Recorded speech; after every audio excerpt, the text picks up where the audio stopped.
Hello, good morning, जोहार। मैं संजय और आप देख रहे हैं न्यूज झारखंड। समय हो चला है झारखंड की खबरों को जानने का, तो चलिए जानते हैं आज की झारखंड की 25 मुख्य बड़ी खबरों को।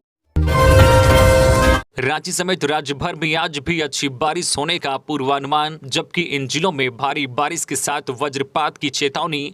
राजधानी रांची समेत पूरे राज्य में पिछले कई दिनों से कमजोर चल रहा मानसून गुरुवार से सक्रिय हुआ है। पश्चिम बंगाल और उड़ीसा के उत्तरी भाग में बने निम्न दबाव क्षेत्र के कारण राजधानी समेत प्रदेश के विभिन्न भागों में बारिश हो रही है।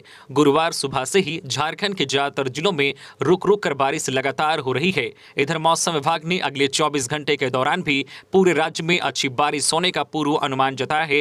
राज्य में इससे खेत में सूख रहे खरीफ की फसलों में हरियाली आएगी। अगले 24 घंटे के दौरान गुमला, लातेहार, लोहरदगा, सिमडेगा आदि जिलों में कहीं कहीं भारी बारिश का येलो अलर्ट जारी किया गया है। इस दौरान कहीं कहीं वज्रपात होने की भी संभावना जताई गई है। मौसम विभाग के पूर्व अनुमान के मुताबिक 15 सितंबर को राज्य के सभी भागों में, यानी कि आज राज्य के सभी भागों में बारिश होगी, जबकि 16 और 17 सितंबर को बारिश कम होगी। इसके बाद यह सिस्टम कमजोर हो जाएगा। पिछले दिनों से बंगाल की खाड़ी के उत्तरी हिस्से में एक निम्न दबाव क्षेत्र बना है। इससे रांची समेत राज्य के विभिन्न भागों में मानसून सक्रिय होने के कारण बारिश हो रही है। आज शुक्रवार को भी प्रदेश के अधिकांश हिस्सों पर बारिश होने का पूर्व अनुमान जारी किया गया है।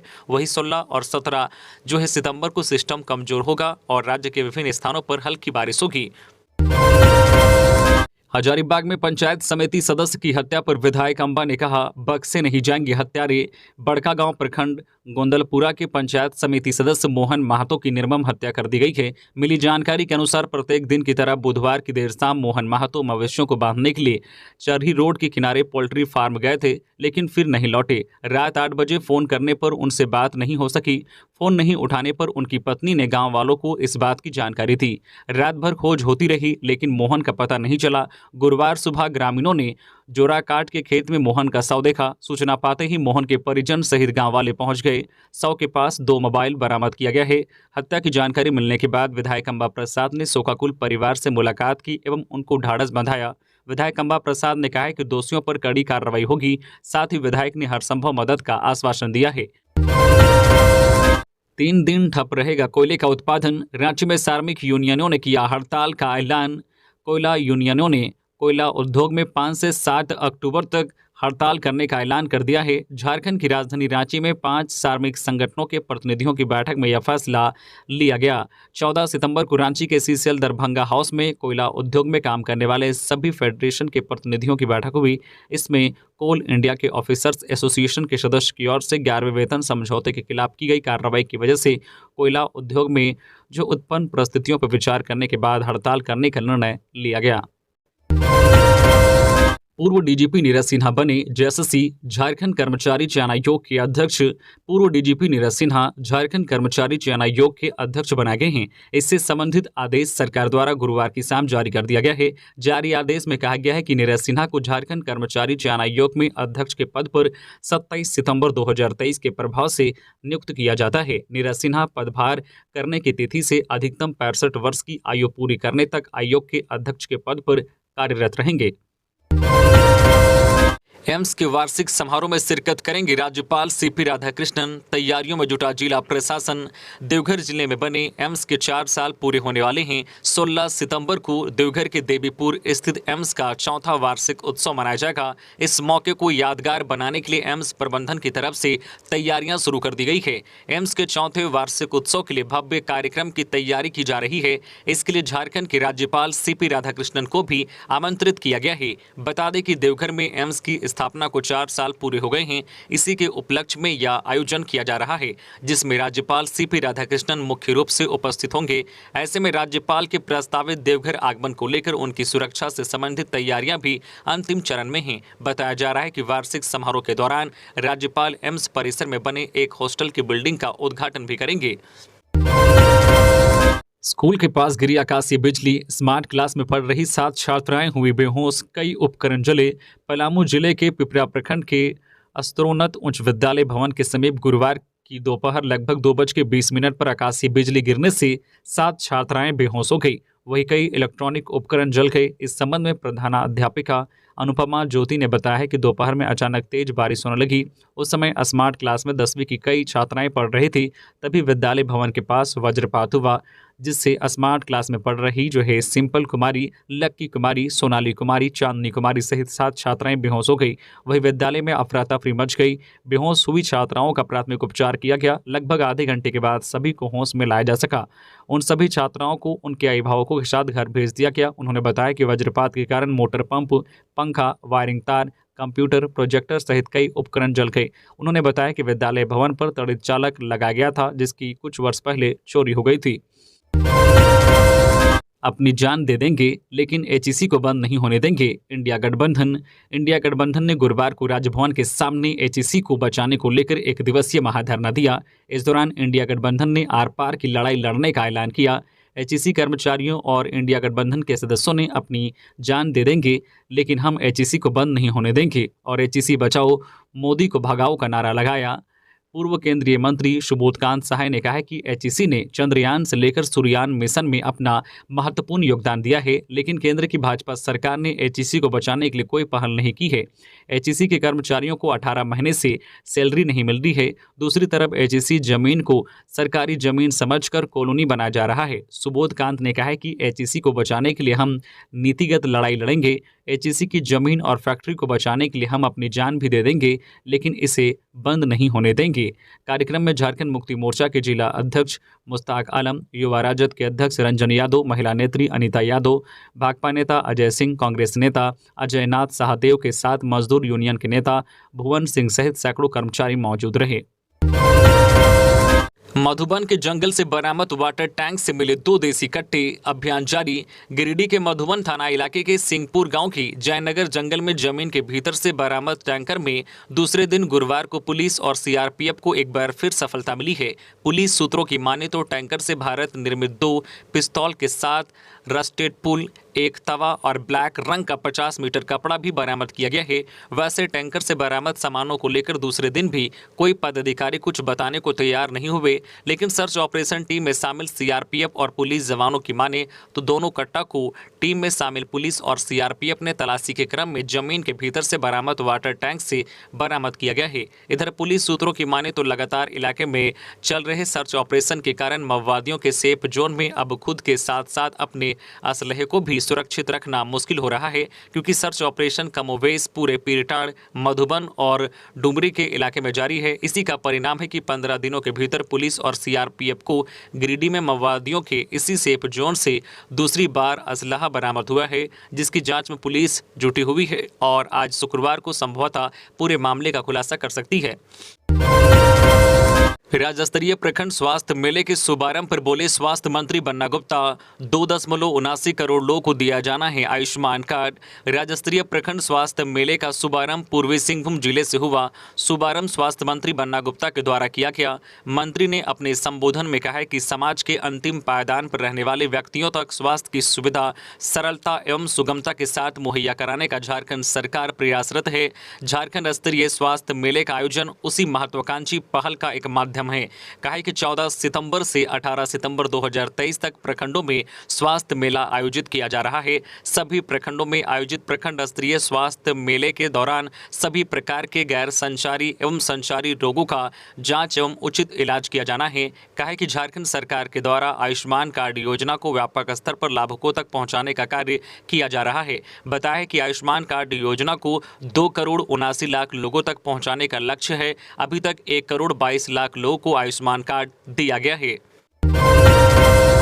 एसीबी टीम को मिली एक और कामयाबी, तोपचांची के अंचल कर्मी को 3000 रुपए घूस लेते पकड़ा। एसीबी टीम को एक के बाद एक कामयाबी मिल रही है। इस बार एसीबी टीम ने धनबाद जिले के तोपचांची में एक कर्मचारी को घूस लेते रंगे हाथ पकड़ा है। जानकारी के अनुसार एसीबी ने यहां के प्रखंड सह अंचल कार्यालय परिसर में अंचल कर्मचारी को 3000 रुपए घूस लेते हुए पकड़ा है। आरोपी के घर की भी तलाशी ली गई। घर से क्या चीजें बरामद हुई है, फिलहाल एसीबी टीम ने इसका खुलासा नहीं किया है। बता दें कि एसीबी ने 6 सितंबर को झुमरी तिलैया सिटी मैनेजर को 25,000 रुपए घूस लेते हुए पकड़ा था और इससे पहले 12 जुलाई को सरायकेला के गम्हरिया अंचल के अमीन को 10,000 रुपए घूस लेते पकड़ा था। नामांकन कराने जा रही छात्रा को हाईवा ने रौंदा, मौके पर ही मौत, आक्रोशित लोगों ने किया चक्का जाम। गोड्डा महागामा NH 133 पर रंगमटिया मोड़ के पास गुरुवार को 18 वर्षीय छात्रा की सड़क हादसे में मौत हो गई। प्रियंका अपने भाई और बहन के साथ पत्थरगामा स्थित जनजाति डिग्री कॉलेज में BA में नामांकन के लिए जा रही थी। बताया जा रहा है कि रंगमटिया मोड़ के पास विपरीत दिशा से आ रहे BDL कंपनी के हाईवा ने बाइक पर सवार छात्रा और उसके भाई बहन को बुरी तरह से कुचल दिया, जिसमें छात्रा प्रियंका की मौके पर ही मौत हो गई, वहीं बहन और भाई गंभीर रूप से घायल हो गए। हादसे के बाद रंगमटिया मोड़ के पास सैकड़ों की संख्या में ग्रामीण जुट गए और ग्रामीण सड़क जाम कर दिया। लोहरदगा के कुड्डू में आदिवासी जमीन की हेराफेरी से नाराज ग्रामीणों ने सीओ के खिलाफ खोला मोर्चा, फूंका पुतला।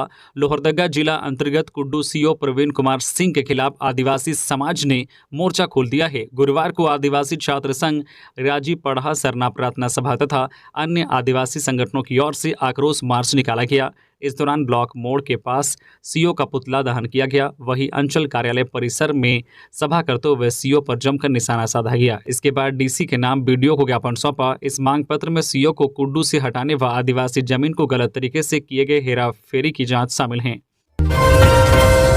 गिरिडीह के डुमरी में 29 हाथियों के दल ने डाला डेरा, मकान और फसल को पहुंचा रहे हैं नुकसान।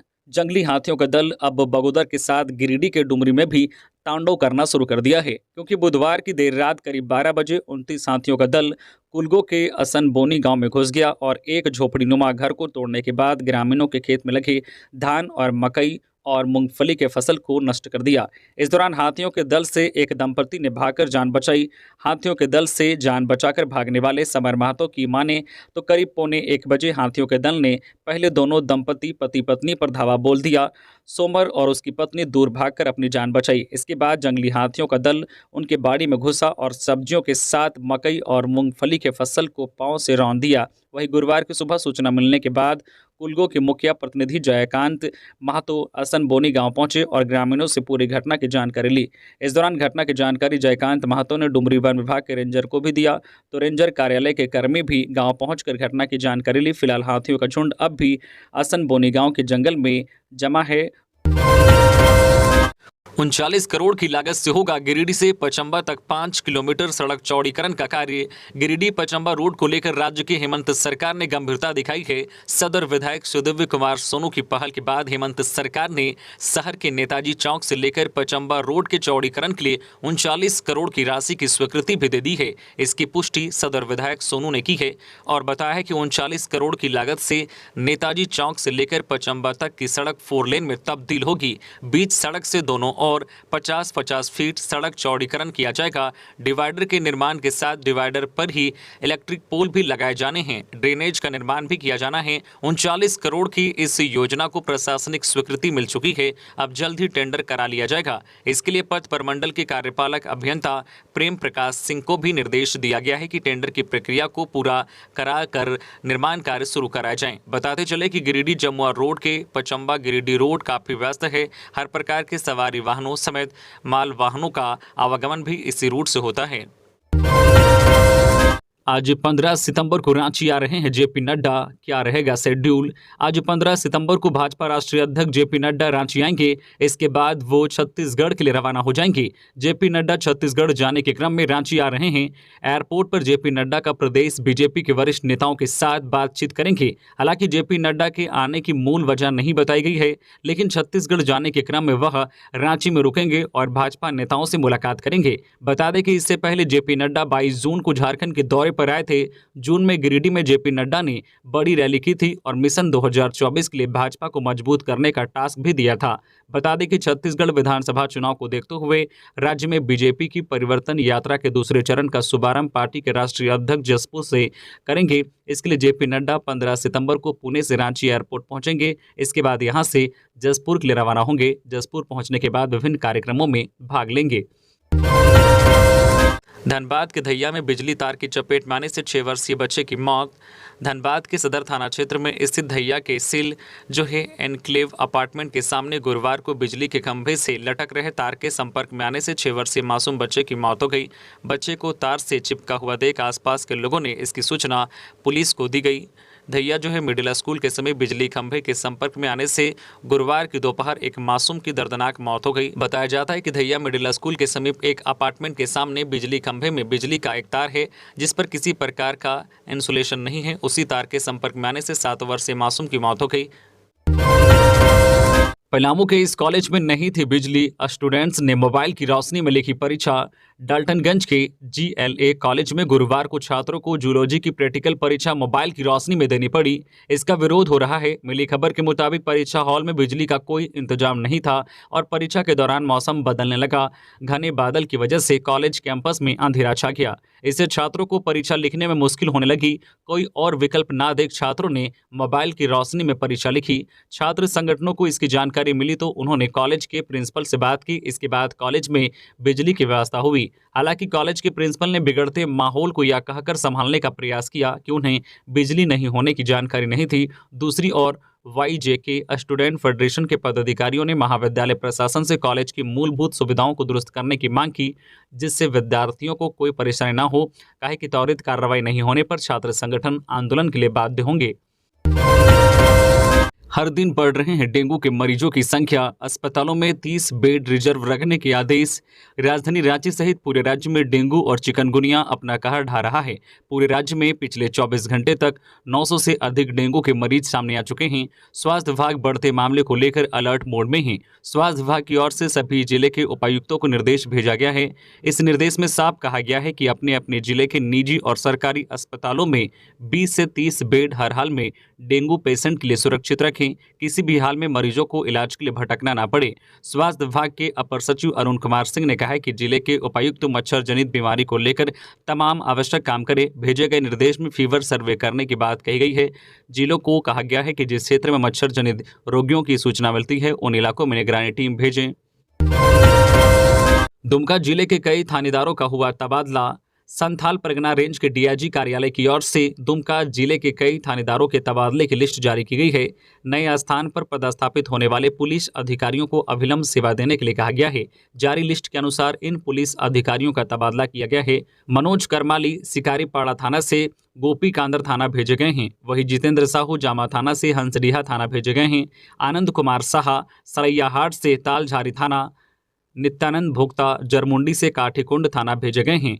वही उत्तम पासवान को जामा थाने का प्रभारी बनाया गया है। वही जिन पुलिस अधिकारियों को पुलिस केंद्र दुमका स्थानांतरित किया गया है वे हैं हंसडीहा थाना के थाना प्रभारी रोहित कुमार, तालझारी के थाना प्रभारी संतोष कुमार, काठीकुंड के थाना प्रभारी रूपेश कुमार।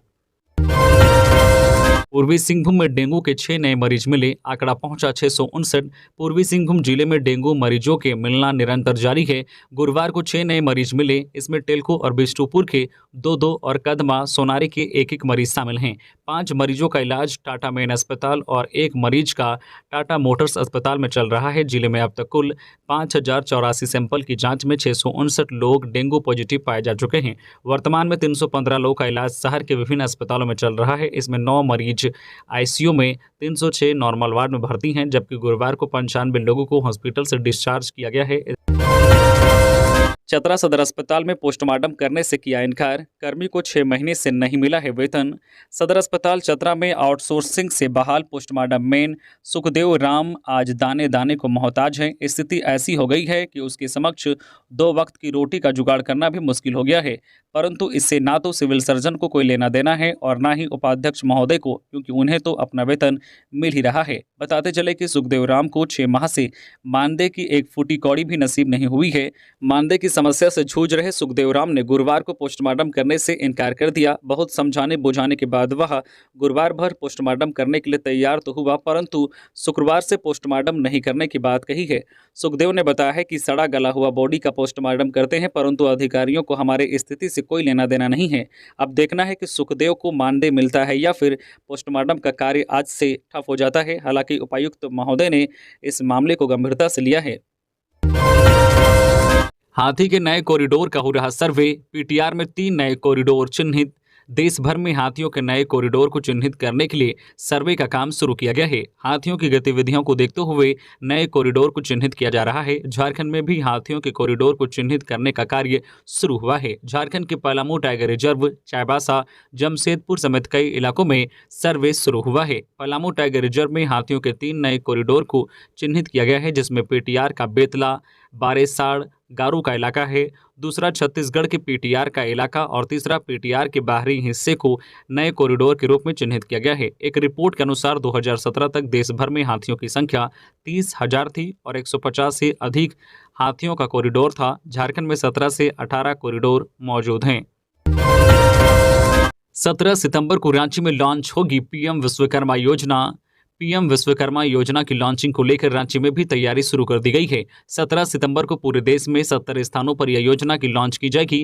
रांची और पूर्वी सिंहभूम में भी लॉन्चिंग होगी। इसे लेकर रांची के उपायुक्त ने अधिकारियों के साथ बैठक की। बैठक के दौरान उपायुक्त राहुल कुमार सिन्हा ने कहा है कि जो है कारीगरों और श्रमिकों को प्रोत्साहन देने के लिए 17 सितंबर को पीएम विश्वकर्मा योजना की शुरुआत की जाएगी। योजना के तहत लाभार्थियों को रियायती दर पर जो है कोलेटरल फ्री कारोबार विकास लोन के अलावा ई वाउचर या जो है ERU-PI के माध्यम से जो है टूल किट प्रोत्साहन के रूप में 15,000 रुपये मिलेंगे। मोरहाबादी स्थित आर्यभट्ट सभागार में होने वाले कार्यक्रम को लेकर उपायुक्त ने सभी संबंधित पदाधिकारियों को ससमय पूरी तैयारी करने के निर्देश दिए।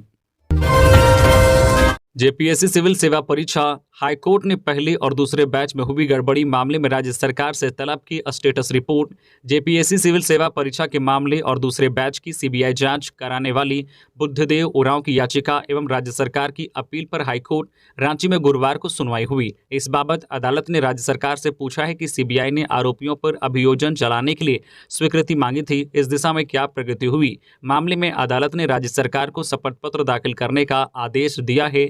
मामले की अगली सुनवाई 5 अक्टूबर को होगी।